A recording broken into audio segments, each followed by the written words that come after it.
नमस्कार, आप देख रहे हैं जौनपुर टुडे। मैं हूं शुभम अग्रहरी। साथियों, बीते दिनों जौनपुर के बक्सा थाना क्षेत्र के अभयचंद पट्टी से एक बड़ा ही दर्दनाक घटना सामने आया था।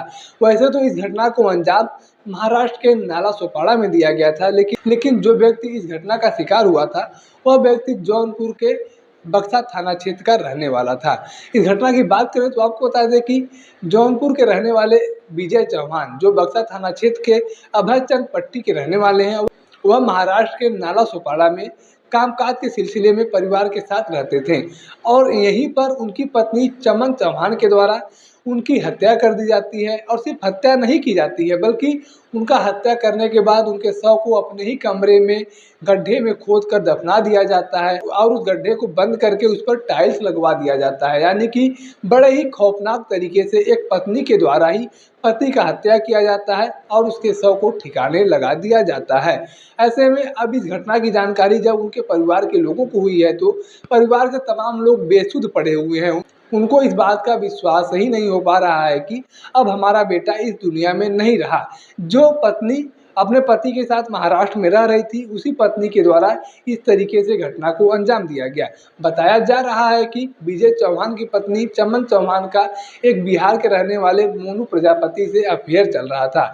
यानी कि यूँ कहा जाए तो गलत नहीं होगा कि चमन चौहान ने अपने प्रेमी के साथ मिलकर अपने पति का हत्या किया और हत्या ही नहीं किया बल्कि अपने ही कमरे में पति का हत्या करके उसके शव को दफना भी दिया गया और चैन की नींद से सोया जा रहा था।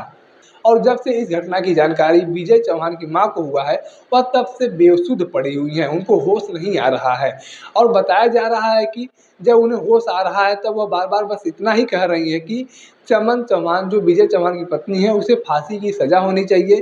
मोनू प्रजापति, जो चमन चौहान का प्रेमी है, उसको भी फांसी की सज़ा होनी चाहिए। अमर चौहान, विजय चौहान के पिता के द्वारा जब मीडिया कर्मियों ने बातचीत किया तो उन्होंने बताया कि हमारे 4 पुत्र थे, अजय, विजय, दीपक, अखिलेश।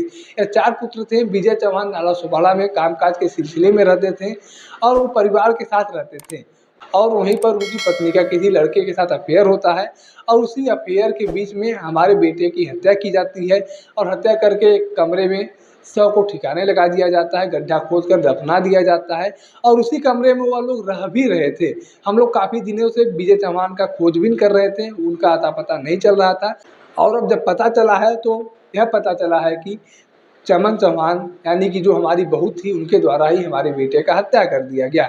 विजय चौहान के पिता के द्वारा आगे बातचीत करते हुए बताया गया कि विजय चौहान ने ज़मीन भी खरीदा था और वह ज़मीन उन्होंने अपनी पत्नी यानी कि चमन चौहान के नाम से खरीदा था और उनके खाते में लगभग 10 से 12 लाख रुपए भी पड़े थे, जिसका अता पता नहीं चल रहा है। यानी कि यूँ कहे तो शायद गलत नहीं होगा कि विजय चौहान की पत्नी के नाम से जो ज़मीन था उसको भी अब चमन चौहान के द्वारा हड़प लिया जाएगा और 10-12 लाख रुपए का तो पहले से ही बताया जा रहा है कि कोई अता पता नहीं चल रहा है। यहाँ पर समझने वाली बातें है कि एक बार फिर से पति को शिकार बनाया गया है, प्रेमी के साथ मिलकर हत्या किया गया है। लगातार इस तरीके की घटनाएं समाज में आ रही हैं जिसमें पति का हत्या किया जा रहा है, पति को शोषित किया जा रहा है और कुछ लोग इस बात का भी दावा करते हैं कि इस समाज में नारियों का शोषण हुआ है। लेकिन ऐसा कौन सा शोषण था कि महिलाएं इस तरीके की नए नए घटनाओं को अंजाम दे रही हैं, लड़कियां इस तरीके की नए नए घटनाओं को अंजाम दे रही हैं, पत्नियां जो हैं अपने प्रेमी के साथ मिलकर पति की हत्या कर रही हैं, उनके शव को भी ठिकाने लगा दे रही हैं और किसी को कानो कान भनक तक नहीं लग रहा है। यानी कि ये शोषित समाज जो था महिलाओं का, उनके द्वारा इस तरीके का घटनाक्रम को अंजाम दिया जा रहा है। तो यह सोचने पर विवश करता है कि जिस तरीके से महिलाओं का शोषण बंद करने के लिए, महिलाओं की आवाज़ को उठाने के लिए महिला आयोग का गठन किया गया है, उसी तरीके से उसी तर्ज पर पुरुषों का शोषण बंद करने के लिए, पुरुषों के हक और अधिकार की आवाज़ उठाने के लिए पुरुष आयोग का भी गठन होना चाहिए।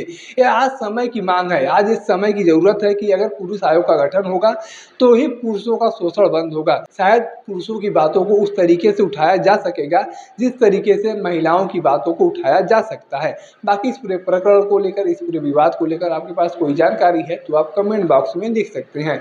अगर आप वीडियो को फेसबुक पर देख रहे हैं तो पेज को फॉलो करें, यूट्यूब पर देख रहे हैं तो चैनल को सब्सक्राइब करना ना भूलें। साथ ही साथ आप हमारे पेज को, हमारे चैनल को इंस्टाग्राम और ट्विटर पर भी फॉलो कर सकते हैं। धन्यवाद।